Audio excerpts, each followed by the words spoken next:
This is The Voice of Russia. My name is Brendan Cole.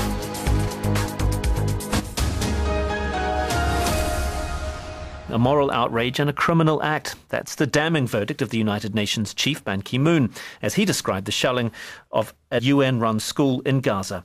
It's his strongest word since the start of the conflict and comes after Palestinian officials said at least 10 people had died in the attack on the weekend. The Israel Defense Force have confirmed that they have begun withdrawing some troops from Gaza. It said it was extremely close to completing its mission to destroy a network of tunnels. Health officials in Gaza say 1,800 Palestinians, mostly civilians, have been killed and more than 9,000 injured since the conflict began nearly 4 weeks ago. 66 Israelis, meanwhile, have died, all but 2 of them soldiers.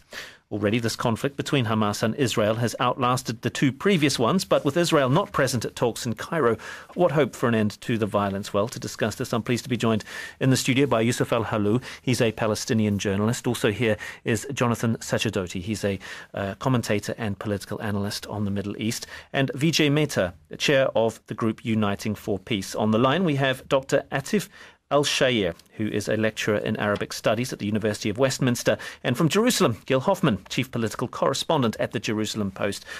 Gil Hoffman, I'd just like to start with you first. I mean, first of all, the reaction to Ban Ki-moon's comments yesterday. This is the strongest we've heard from him. Does this kind of criticism have an impact on Israel? Look, the United Nations has been playing a role in this conflict. Their schools have been used to house missiles that were fired against Israeli civilians throughout the conflict. When missiles were found in their schools, they handed them back to Hamas that were used to be fired again. And so when Ban Ki-moon came here and condemned both sides, he was taken more seriously. When he puts out statements that condemn one side, then he gets taken less seriously. And this is an operation that Israel is doing to restore quiet, to stop civilians on both sides of the line from being harmed. And the way to stop that is to have the Hamas stop firing at Israelis and to have the rocket attacks against Israelis stop. The United Nations wants to be relevant. They need to make sure that their own facilities are not used by terrorists, and that when it comes to rebuilding the Gaza Strip, that they monitor, or that the world monitors much better, that the money that goes into Gaza be used for building schools, playgrounds, and hospitals, and not for tunnels that are used to attack Israeli schools, playgrounds, and hospitals. But, Gil, I guess the criticism among many was simply that actually the Israeli army had been provided with the coordinates of this particular building, and yet it was still fired upon. Then Hamas needs to not fire at Israel from United Nations buildings. When Israel's fired upon, then Israel will respond to the fire. And meanwhile, continue to do everything possible to minimize civilian deaths on both sides of the line, while Hamas continues to take steps to maximize civilian deaths on both sides of the line, cynically using its own people as human shields. Mark Regev, the Israeli spokesman, said that this was a targeted airstrike, that the school was not actually shelled as initially reported. Do we have any clarity on that? All I know is that Israel does not target civilians, certainly not in a United Nations facility, while the Hamas purposely fires from such facilities in order to try to get Israel to fire back, in order to try to harm not only Israelis, but to try to harm their own people. And their people should say that they're sick and tired of this. The Palestinian people deserve better leadership that will not bring their people into harm's way. They have an election coming up. They should elect moderates who will lead their people to a brighter day. Yusuf, it is a strong point, isn't it? I mean, we are, perhaps in the maelstrom of media coverage in the West, we are forgetting just exactly what Hamas do. And they do have human shields. They do put missiles in hospitals. What we've heard is, again, a justification to Israel's deliberate attacks against civilians, against sites run by the United Nations. I have heard to Mark Regev's remarks last night when he justified killing 10 people in a school in Rafah. He said that that was a targeted assassination of an Islamic Jihad member. But there is something wrong with your equipment. You killed 10 people and you keep justifying your attacks against civilian population. I mean, you've got the coordinates, and you could have waited until this suspect, is not near the school. I think what Israel is doing in Gaza, Israel wants to send Gaza back to the Stone Age. And I think the atrocities in Gaza go on due to the international conspiracy of silence. Okay, but I mean, some of the points that Gil was raising there, certainly with this criticism from Ban Ki-moon, it was a UN senior official himself, John Ging, who said Hamas are firing their rockets into Israel from the vicinity of UN facilities and residential areas. Well, a UN official, Chris Gunness, he said that they investigated one of the incidents in an attack that took place in Beit Hanun town, and he said that they collected evidences and shrapnel fired by Israeli tanks, and witnesses said that there were no rocket fire from that vicinity. Of course, we have been hearing these rumors and allegations and claims that the rocket fire was fired from Gaza. And again, this is a justification. Jonathan, should we go back to last week and the end of the 72-hour ceasefire? I mean, I say a 72-hour ceasefire, but it really only lasted about 3 or 4 hours. The disintegration of that ceasefire was blamed on Hamas, and it came a day after the White House had criticized Israel, which was quite strong. But there are question marks over just how that ceasefire was broken, the kidnapping of Hadar Goldin. Hamas was blamed, but there's questions over how he went missing and when. I mean, what do you make of that kind of information, perhaps disinformation on both sides? I think there's a great problem with figuring out exactly what is going on when we hear claims from both sides which contradict each other. And so it's important to try as best as possible during the ongoing military campaign there in Gaza to figure out what is most likely to be happening. Of course, in due course, I'm sure we'll figure out better details and versions of exactly what happened and the various different investigations that different people are saying they will carry out will help us in that aim. What seems to me to be happening there is that the Israelis claimed that Hamas broke the ceasefire with particularly this attack that ended up with the death of 2 soldiers and what they thought was the kidnapping of the soldier who has now been declared dead. And it's not clear whether his body has been repatriated to Israel or not, and whether, in fact, the body was somehow kept, which is something that is a technique used by Islamist terrorists in the past with Israel. They're quite happy to hold a body to ransom as well as a live soldier, though obviously a live soldier exacts a much greater price in negotiations, as we saw with the Gilad Shalit abduction. And the Gilad Shalit abduction actually is a good case in point, because that took place, as we'll all remember, through a tunnel dug under the border from Gaza into Israeli territory, and Gilad Shalit was taken from there. And I think that brings us to the central issue of one of the claims of the Israelis that we're hearing at the moment, which is that part of the aim of this particular incursion into Gaza is to get rid of these tunnels that they call the terror tunnels. They say that there's a much bigger network of them being dug now, and that those tunnels are a huge threat to Israel, because this time they're not even just burrowing underneath and slightly over the border, but well into Israeli villages and towns and kibbutzim, where there appears to have been a threat to carry out a coordinated attack sometime during the next month or two on civilians and to kidnap them or kill them. And we know exactly what the terrorists that Israel faces are capable of. When we think back to the murder of the Fogel family in the West Bank, their children's throats cut by terrorists, Palestinian terrorists. When we think about the kidnapping of Gilad Shalit, these are 2 examples of exactly the kind of strategy that can be taken. So this network of tunnels is something that they can be justifiably concerned about, I think. But then we have to, of course, balance that with the method they have of trying to deal with these threats, and whether the claims of some sort of disproportionality are valid, and or whether or not their claims that they're targeting certain tunnels and certain people in a strategic way in order to minimize civilian casualties or not is a valid claim.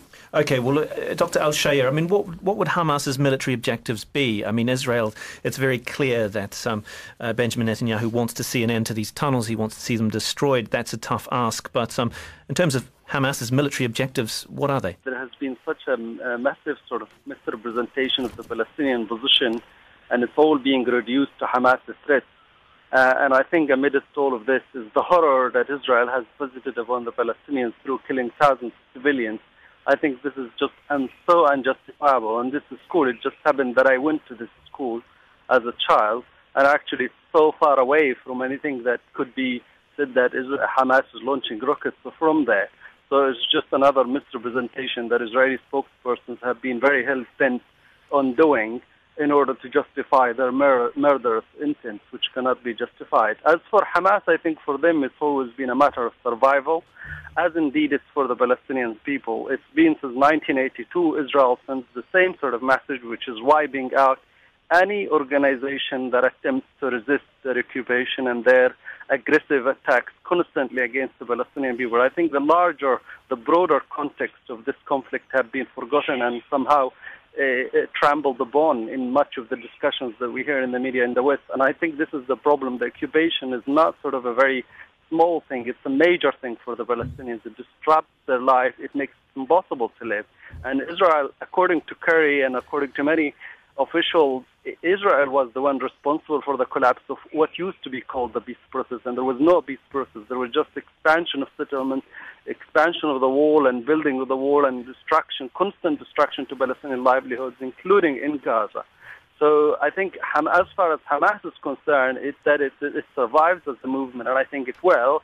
And the conflict obviously is asymmetrical conflict, so Israel will always going to somehow destroy more, to target more. But as far as Hamas is concerned, it's always been that it wants to come out as a movement that survives and that somehow resists this kind of very destructive and very, very distortive occupation. Okay, well, Gil Hoffman, I suppose even allowing for Hamas's brutality in how they fire rockets upon Israel, no democracy would be that happy with a military strategy that results in the deaths of so many women and children. Look, I can answer the question you just asked him that he didn't answer. The goal of Hamas is to kill every man, woman, and child in Israel. That's why they're firing rockets not at military bases. They're firing them at cities. They're firing them at Tel Aviv. They're firing them at our airport.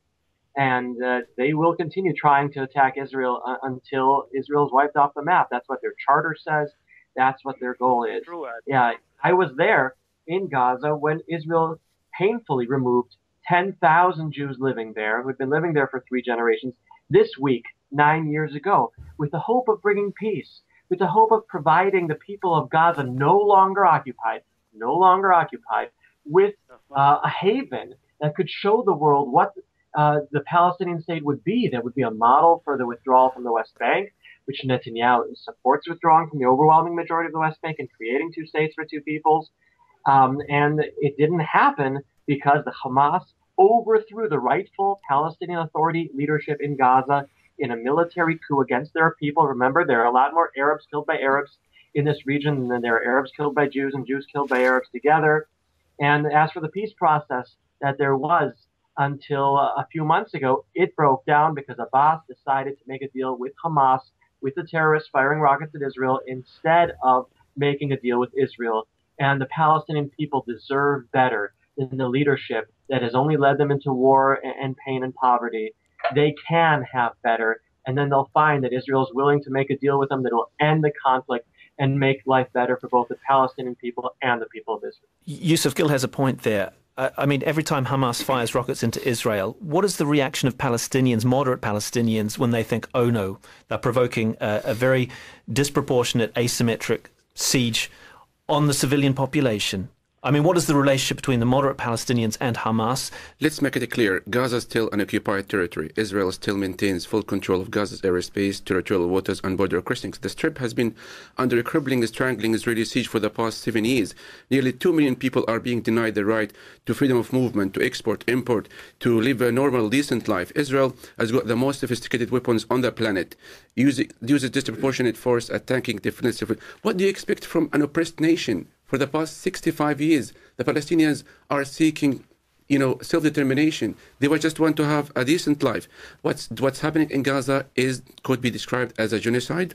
And by the way, why is it a genocide? We haven't heard any on the point. Genocide is a very loaded term, especially given Israel's history. Why is this a genocide? That's the eradication of a race of people. That's a very strong term to be bandying about. This is exactly what's happening. Israel is carrying out an ethnic genocide, an ethnic cleansing. You can describe it as collective punishment, but genocide it's not. Well, when you practice deliberate targeting of civilians, destruction of properties, this is classified as genocide because you are practicing this against the other. The population has risen. The Palestinian population, since the State of Israel's existence, has risen enormously. So how can you call it a genocide if you've just said they have the most sophisticated military means in the world? They could easily wipe out the Palestinian people if that were truly their aim. Of course, the word genocide is an extremely loaded term, as you said, Brendan. I think it's totally unjust to throw that at a nation that is born largely out of of people who suffered the worst attempted genocide against the Jewish people. And that's the real reason why people use that term, is to try and hold against Jews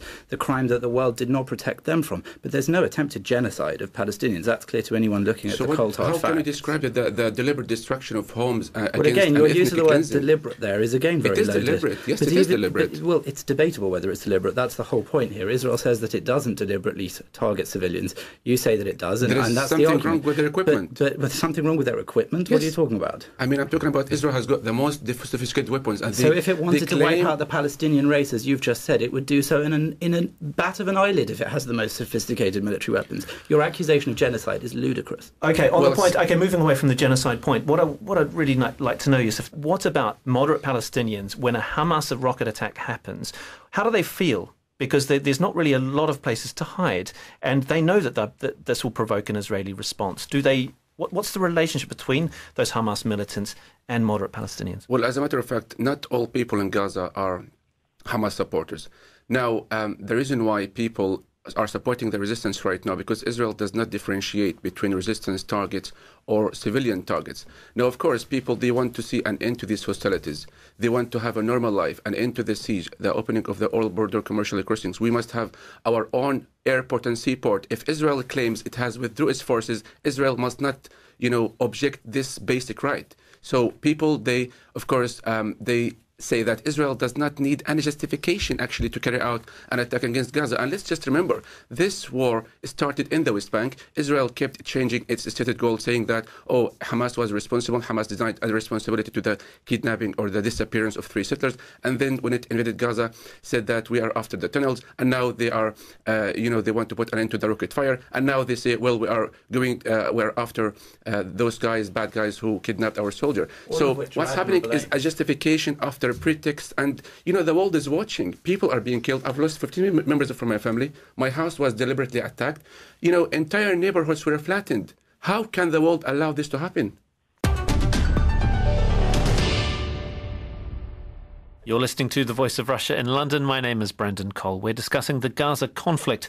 With me in the studio is Jonathan Sachadoti, the commentator and analyst, Vijay Mehta, chair of the group Uniting for Peace, and Yusuf Al-Halou, a Palestinian journalist. On the line, we have Atif Al-Shayeh, who is a lecturer in Arabic Studies at the University of Westminster, and Gil Hoffman, chief political correspondent at the Jerusalem Post. And on that point about an international response, Vijay, I'll turn to you.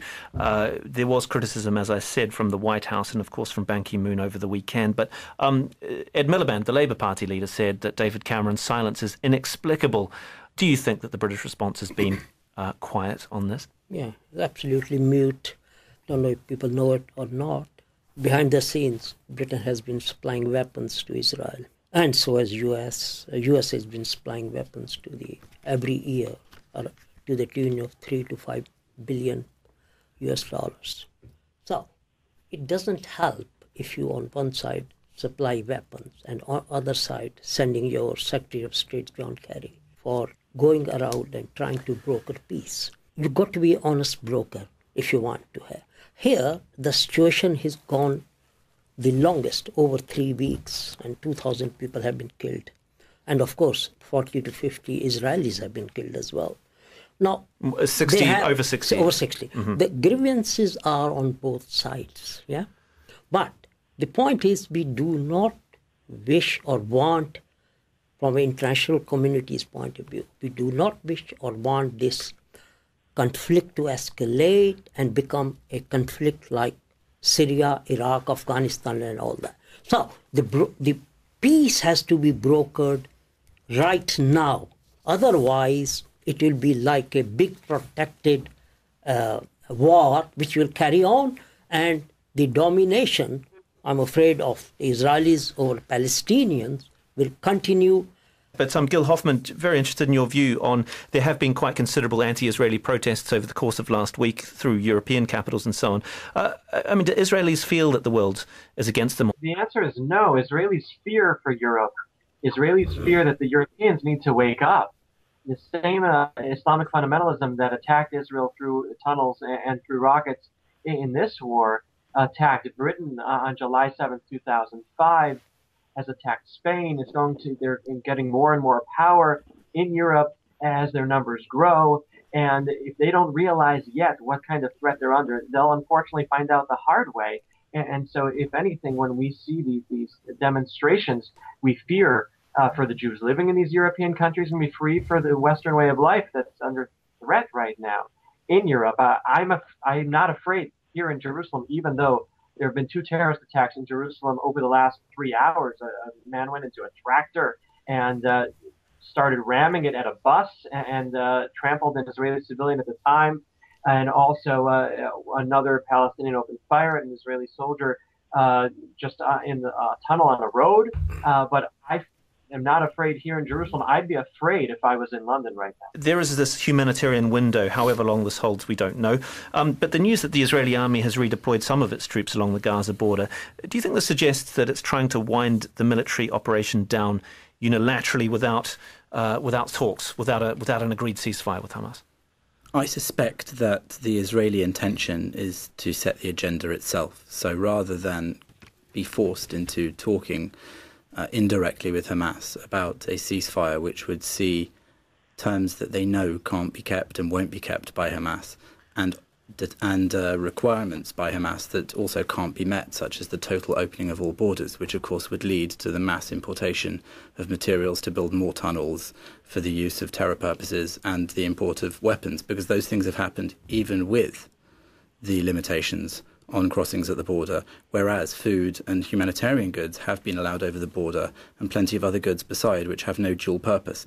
So I do think that there is something in what you say, that maybe Israel is trying to set the agenda and make sure that any ceasefire will be on its terms, and its surest way of doing that is to do that unilaterally. And what I think is important in that respect is to, again, what we've got to try and do to pick apart these words and accusations and narratives on both sides is try and decide as analysts whether this is reasonable and whether these ideas are fair. I think that the main problem in much of the discussion of this is that there's this concept that we're dealing with 2 equal sides who have equal demands. I mean, I saw a cartoon in the newspaper a couple of days ago with a picture of, a Hamas man on one side and Benjamin Netanyahu on the other, and John Kerry in the middle with a piece of paper that said Hamas demands the death of all Jews, and John Kerry looking to Benjamin Netanyahu and saying, now, can't we meet them halfway? And I think that's the Israeli perspective. What are they meant to do when the Hamas charter mentions 12 times the killing of Jews, when it mentions in Article 7 that genocide, if we're going to talk about genocide, that's a genocidal document in its intent. It specifies that it wants the wiping out of Israel and Jewish people. So I think the idea that we're dealing with 2 equal sides that can sit around a table directly or indirectly and negotiate their way out of this is somewhat ridiculous. What we're actually dealing with is what's happening across the world, especially across the Middle East. It's a jihadi force which will go to extreme lengths to kill Westerners. The Westerners nearest this particular jihadi force are Israelis, who stand up for and represent similar values to Britain, Europe and America. And that's why Britain, Europe and America and the leadership of those countries, whilst expressing a lot of concern about these tragic civilian deaths, are actually behind Israel's actions here, as is most of the Middle East. This is the first time that Hamas has found itself quite so isolated, because actually, quietly, in a rather strange alliance of Middle Eastern countries and Israel, most of the Middle East would also like to see Hamas crushed here, and they recognize an opportunity for that, and all the better if they can let Israel do the dirty work. Dr. Al-Shayr, I suppose Egypt wants to see the end of Hamas, doesn't it? And the last ceasefire was brokered in 2012 when Mohamed Morsi was in power. He's in jail now. Egypt is key to any kind of deal. Yes, Egypt is key to any kind of deal. I don't think that Egypt is that naive to expect the end of Hamas or to expect that Hamas will be crushed that easily. After all, we're speaking about Palestinian people who are under occupation, which has been absent from this discourse. This Israeli spokesperson, the gentleman in Jerusalem, is trying to somehow point to the Palestinians who should elect as leaders, as if there are no right wing in Israel. Speaking incredibly about London, have to be afraid. In fact, I'm sitting in the heart of London, no problem. The kind of lumping discourse that is being used in order to reduce the Palestinian people and their demands to Hamas, which I don't agree with all its policies and all its ideology as such, but at the same time I understand its context, and I disagree with some and agree with others. But the point is to say that I don't think Egypt is that naive to expect the end of Hamas. nor anybody in the region. I think Egypt is trying to contain the situation. Egypt obviously is hostile, doesn't like Hamas as such. That is true. That is very well known. But I think ultimately it will come down to the negotiation table. And unfortunately, all those skills was just pointless from Israel to launch such an operation and to make such costly demands on the civilian people and to destroy their infrastructure and then to ask them to build them again. I mean, and then in a few years' time, obviously, Israel will come down and tear them apart again and claim that there's no occupation in Gaza. I mean, this is just so incredible. Really so incredible what we are hearing here. Yusuf, though, ceasefires need mediators. Who's going to do the job? Well, I think it needs real intentions from those mediators. Egypt cannot be an honest mediator when it keeps the Rafah crossing closed. This is what people say. And also the U.S. administration. The U.S. has rushed to the rescue of Israel by resupplying ammunitions, by giving Israel a green light, saying that Israel has got the right to defend itself. The U.S., the UN has failed the people of Gaza. The people of Gaza have been living through hell under occupation. The root of the problem is the occupation of the Palestinian territories. Israel still maintains the occupation over Gaza. Israel has created Hamas in the first place in order to get rid of the PLO. So these are the roots of the problem. And let's not just only focus about the rocket fire. The vast majority in Gaza are not affiliated to Hamas. The people, they say that life is meaningless under the ongoing Israeli siege. This impunity must end. You're listening to The Voice of Russia in London. My name is Brendan Cole. We're discussing the Gaza conflict. With me is Yusuf Al-Halou, Jonathan Sachadoti, Vijay Mehta, Atif Al-Shayer and Gil Hoffman. Vijay, leaders will have to glide away from some of the rhetoric that they've been throwing around. Do you think either side is ready for that? I think they are, because enough is enough, and sooner or later they have to realize there are no military solutions. And while I was coming in the taxi down here, my cab driver reminded me that in Quran in 1400, they said Palestinians and Jews are going to live together. So it was predicted 1400 in 1400. So if that is the case, the reality is there is no military solutions. So there is no other way except to talk with each other. And there can't be a better day than today or yesterday to remind us how Germany and France were fighting with each other. They always were fighting. They had 30-year war, 100-year war. They were always fighting against each other. But they put their hatred aside and they are friends. They work together from the economic growth of Europe and their countries, and if there are differences, there always be differences between countries, but they are sorting it out in the European Parliament. They are not sorting it out on the battlefield. Gil Hoffman, I mean, Israel's declared aim is to stop rocket fire from Gaza once and for all, to destroy the tunnels. Is there confidence that they can do that? The tunnels are nearly destroyed. Unfortunately, they found a few more, and they're still targeting the rocket launchers and targeting the terrorists themselves, who order their people to fire them and to house them in the homes of ordinary civilians. But I share with Vijay a hope for peace. The root of the problem is the Palestinians and Hamas not giving up their hope of destroying all of Israel. There's a reason why he called 3 people living inside pre-67 Israel settlers.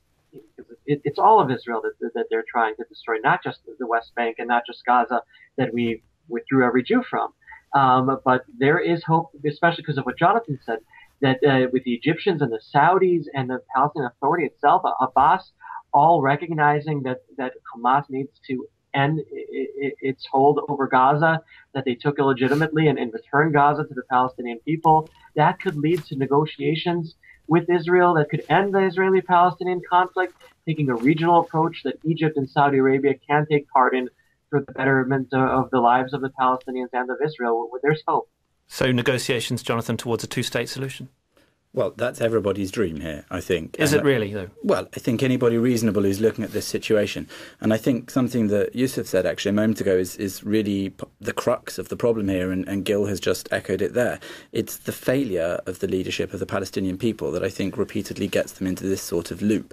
It is true that Hamas won its election and then in a coup killed a lot of Fatah opposition in Gaza and has such since ruled over the Strip without democratic mandate anymore, certainly. So one can hope that in the upcoming elections that are promised, though those have been promised many times, there will be a more moderate and realistic leadership for them. And Yusuf said the UN has failed the people of Gaza. I wholeheartedly agree. The UN has, rather unusually, an entire agency set up just for looking after Palestinian refugees. Every other refugee population in the world is looked after by one agency, and UNRWA looks after Palestinian refugees. And yet, over the course of this engagement in Gaza, something fascinating has come to light that many knew about before, but now it's become sort of popular opinion, and people have seen it with their own eyes, that UNRWA has admitted 3 schools housing terrorist rockets, and then Israeli soldiers were blown up in a booby-trapped UNRWA medical clinic.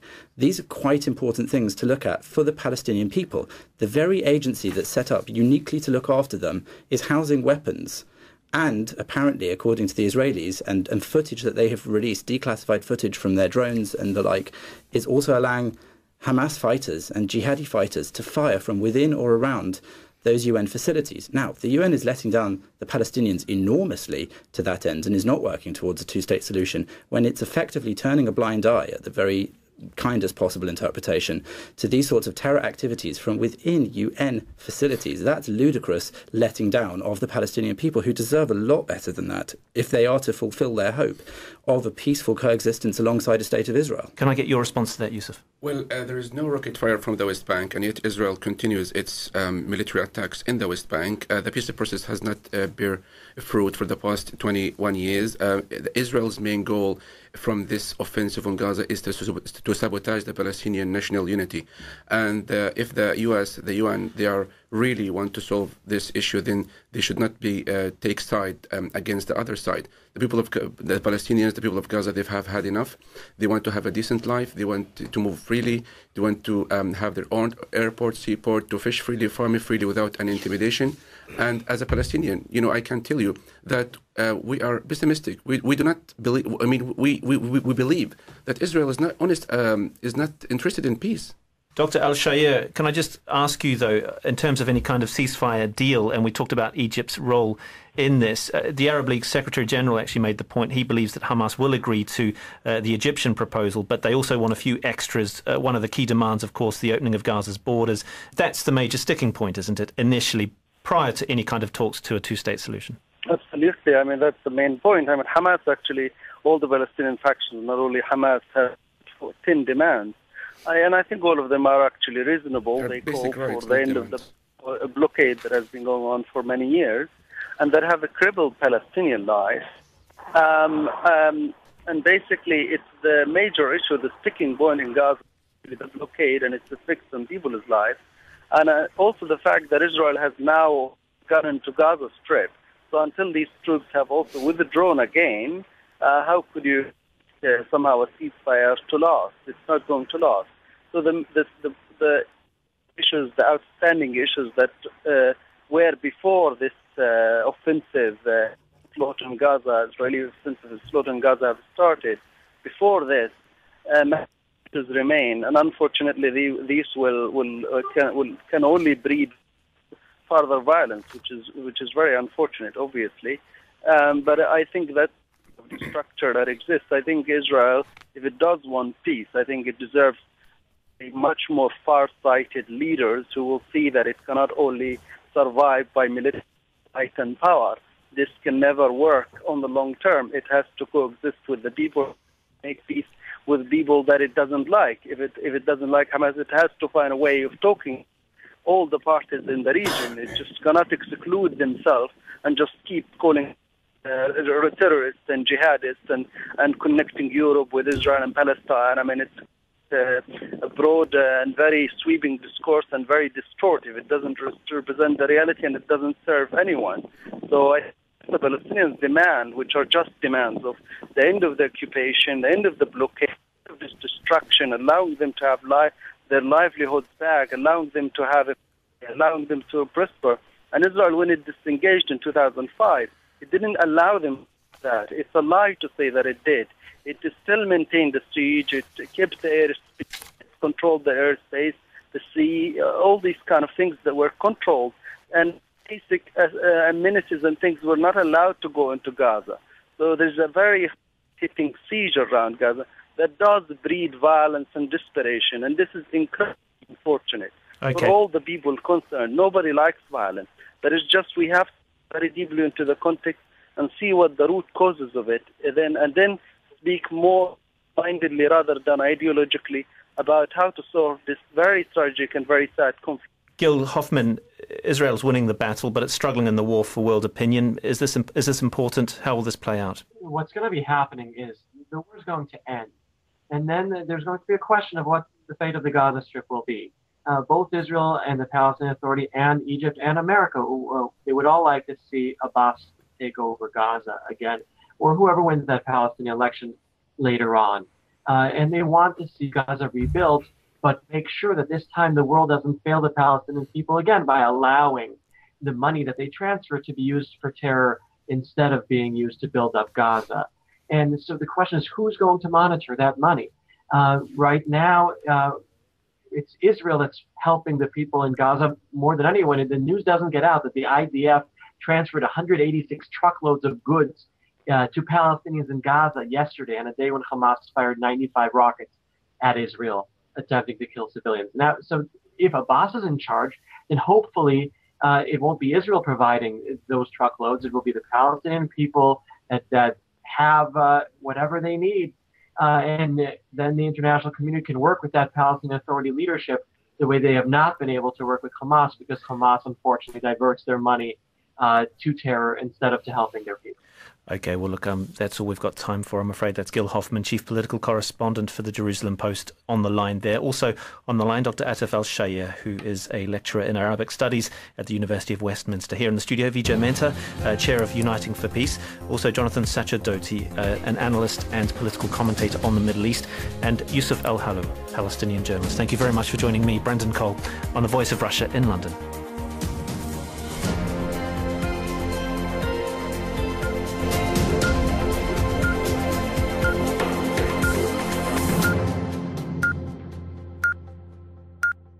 Atrocities in Gaza go on due to the international conspiracy of silence. Okay, but I mean, some of the points that Gil was raising there, certainly with this criticism from Ban Ki-moon, it was a UN senior official himself, John Ging, who said Hamas are firing their rockets into Israel from the vicinity of UN facilities and residential areas. Well, a UN official, Chris Gunness, he said that they investigated one of the incidents in an attack that took place in Beit Hanun town, and he said that they collected evidences and a shrapnel fired by Israeli tanks, and witnesses said that there were no rocket fire from that vicinity. Of course, we have been hearing these rumors and allegations and claims that the rocket fire was fired from Gaza. And again, this is a justification. Jonathan, should we go back to last week and the end of the 72-hour ceasefire? I mean, I say a 72-hour ceasefire, but it really only lasted about 3 or 4 hours. The disintegration of that ceasefire was blamed on Hamas, and it came a day after the White House had criticized Israel, which was quite strong. But there are question marks over just how that ceasefire was broken, the kidnapping of Israel to fire back in order to try to harm not only Israelis, but to try to harm their own people. And their people should say that they're sick and tired of this. The Palestinian people deserve better leadership that will not bring their people into harm's way. They have an election coming up. They should elect moderates who will lead their people to a brighter day. Yusuf, it is a strong point, isn't it? I mean, we are, perhaps in the maelstrom of media coverage in the West, we are forgetting just exactly what Hamas do. And they do have human shields. They do put missiles in hospitals. What we've heard is, again, a justification to Israel's deliberate attacks against civilians, against sites run by the United Nations. I have heard to Mark Regev's remarks last night when he justified killing 10 people in a school in Rafah. He said that that was a targeted assassination of an Islamic Jihad member. But there is something wrong with your equipment. You killed 10 people and you keep justifying your attacks against civilian population. I mean, you've got the coordinates, and you could have waited until this suspect, is not near the school. I think what Israel is doing in Gaza, Israel wants to send Gaza back to the Stone Age, and I think that the United Nations wants to be relevant. They need to make sure that their own facilities are not used by terrorists, and that when it comes to rebuilding the Gaza Strip, that they monitor, that the world monitors much better, that the money that goes into Gaza be used for building schools, playgrounds, and hospitals, and not for tunnels that are used to attack Israeli schools, playgrounds, and hospitals. But, Gil, I guess the criticism among many was simply that actually the Israeli army had been provided with the coordinates of this particular building, and yet it was still fired upon. Then Hamas needs to not fire at Israel from United Nations buildings. When Israel's fired upon, then Israel will respond to the fire. And meanwhile, continue to do everything possible to minimize civilian deaths on both sides of the line, while Hamas continues to take steps to maximize civilian deaths on both sides of the line, cynically using its own people as human shields. Mark Regev, the Israeli spokesman, said that this was a targeted airstrike, that the school was not actually shelled as initially reported. Do we have any clarity on that? All I know is that Israel does not target civilians, certainly not in a United Nations facility, while the Hamas purposely fires from such facilities in order to try to get Israel. This is the Voice of Russia. My name is Brendan Cole.